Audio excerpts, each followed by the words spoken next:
drapeaux tricolores, défilés, anciens combattants. Tous les 8 mai, la France célèbre la victoire des Alliés sur l'Allemagne nazie, le 8 mai 1945.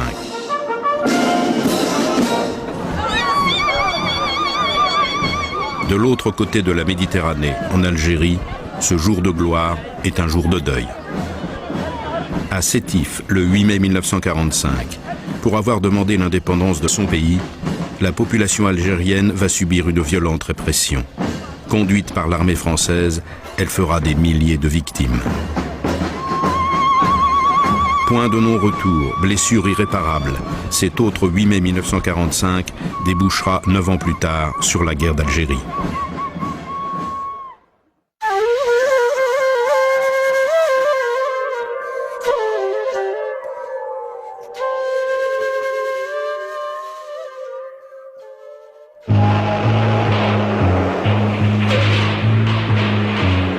Tirailleurs, tabors, spahis, recrutés en Tunisie, au Maroc, au Sénégal et bien sûr en Algérie, les indigènes constituent le quart des troupes françaises engagées dans la libération de la métropole. Frères d'armes sur les champs de bataille, les Algériens restent des Français de seconde zone en Algérie. Ils sont privés de droits sociaux, juridiques et politiques. Ils représentent environ 90% de la population et n'ont pas le droit de vote. Avec la fin de la guerre, ces inégalités sont de moins en moins acceptées. La population algérienne pense à ce moment-là, comme d'ailleurs beaucoup en Indochine, beaucoup à Madagascar, beaucoup en Afrique noire, au Sénégal par exemple, au Maroc, que le temps des colonies est terminé, que s'ouvre une nouvelle période, qu'après avoir battu l'Allemagne, aux côtés des Français, de s'être engagé en tant que soldat dans l'armée française, d'avoir contribué à libérer cette Europe du joug raciste et fasciste, il va y avoir une sorte de reconnaissance de ce sacrifice du sang donné pour la métropole. Il y a une sorte de volonté populaire à rentrer, à ouvrir un nouveau chemin vers l'indépendance à ce moment-là, ou du moins à sortir du joug colonial d'avant-guerre. Ce vent d'espoir qui souffle sur les colonies est encouragé par un climat international favorable aux revendications nationalistes. En mars 1945, 7 pays arabes sous mandat britannique créent au Caire la Ligue des États arabes et revendiquent leur indépendance. Un mois plus tard, les Alliés se réunissent à San Francisco. Ils s'engagent à tenir compte des aspirations des populations et à les aider dans le développement progressif de leurs libres institutions politiques. Le principe du droit des peuples à disposer d'eux-mêmes sera inscrit dans la Charte des Nations Unies.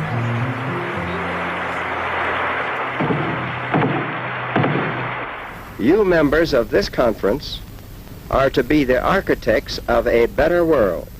In your hands rests our future. If we do not want to die together in war, we must learn to live together in peace.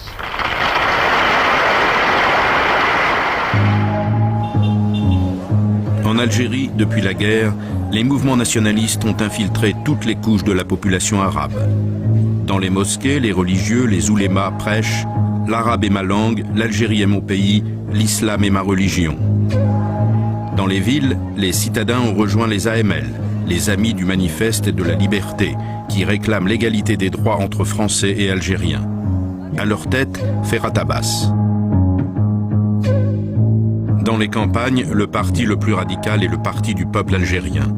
Interdit depuis 1939, il a basculé dans la clandestinité. Son leader Messali Hadj revendique l'indépendance totale de l'Algérie. En avril 1945, il est emprisonné par les autorités françaises. Pour la France, qui tire sa puissance de son empire colonial, il n'est pas question de céder aux revendications nationalistes. Le général de Gaulle le réaffirme dès 1944, « Il ne faut pas que l'Afrique du Nord nous glisse entre les doigts pendant que nous libérons l'Europe ». Mais les nationalistes algériens sont déterminés à faire entendre leur voix.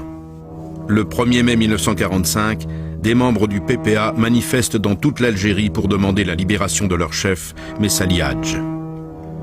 Redoutant des troubles pendant les célébrations de la victoire, prévues le 8 mai, le général Henri Martin, chef de l'armée en Afrique du Nord, opère des manœuvres à quelques kilomètres de Sétif, dans le Constantinois, le berceau du nationalisme algérien.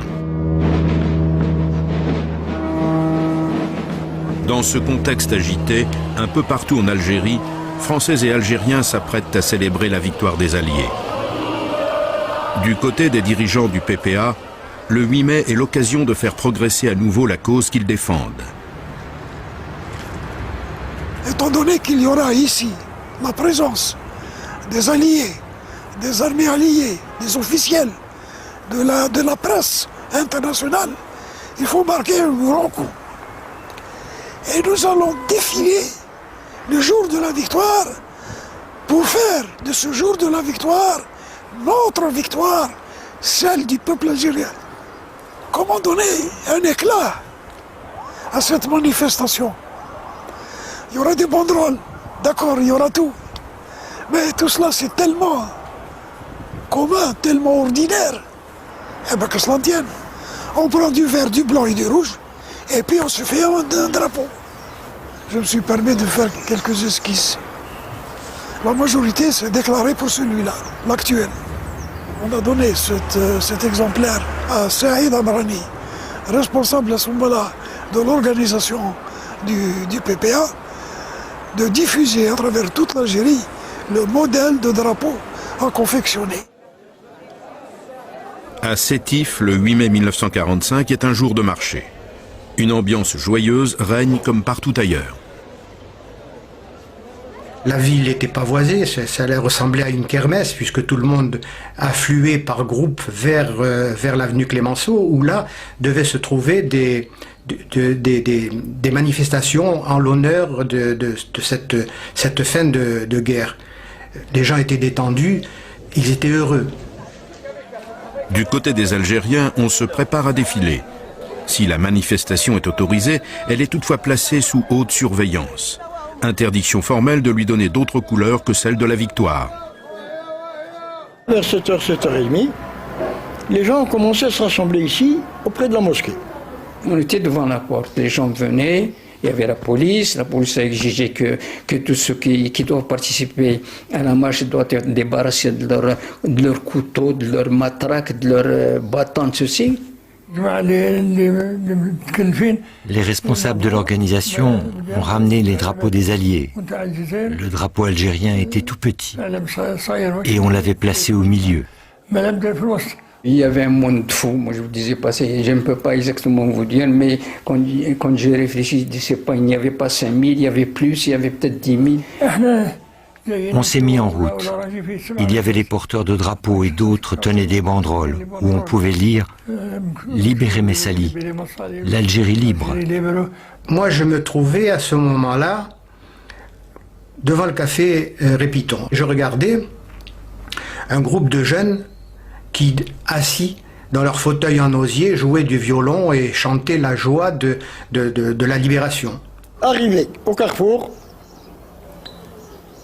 la voiture de la BMPJ, qui avait à sa tête le commissaire Olivieri et 4 autres agents, tous européens, sont descendus, ont laissé passer les scouts, sont descendus armes au poing. Et ils s'élancent vers les porte-drapeaux. Ils étaient 2. Ils m'ont tout de suite attrapé. Ils m'ont empoigné pour m'enlever le drapeau. Et un jeune homme me l'a arraché des mains. Que Dieu ait son âme. Il s'est enfui avec le drapeau. Ils lui ont tiré dessus juste devant le Café de France. Après le coup de feu, immédiatement, c'était la fusillade. De tous les côtés, des balcons de tous les côtés. Quand ils ont tué le porte-drapeau, cela nous a rendus fous. Et on s'est mis à frapper les Français que l'on rencontrait. On entendait les fauteuils se briser, les guéridons voler, et puis ce bruit, ces cris, cette haine qui se manifestait de la part des Arabes qui refluaient. C'est à ce moment-là que je vois des Français ensanglantés, assis ou gisant par terre, effarés, apeurés. On se demandait ce qui nous arrivait. Et puis brusquement, le silence. À 13h, policiers et gendarmes ont repris le contrôle de la situation. Les manifestants algériens quittent la ville dans la précipitation, emmenant avec eux les blessés et les morts. La nouvelle se répand comme une traînée de poudre.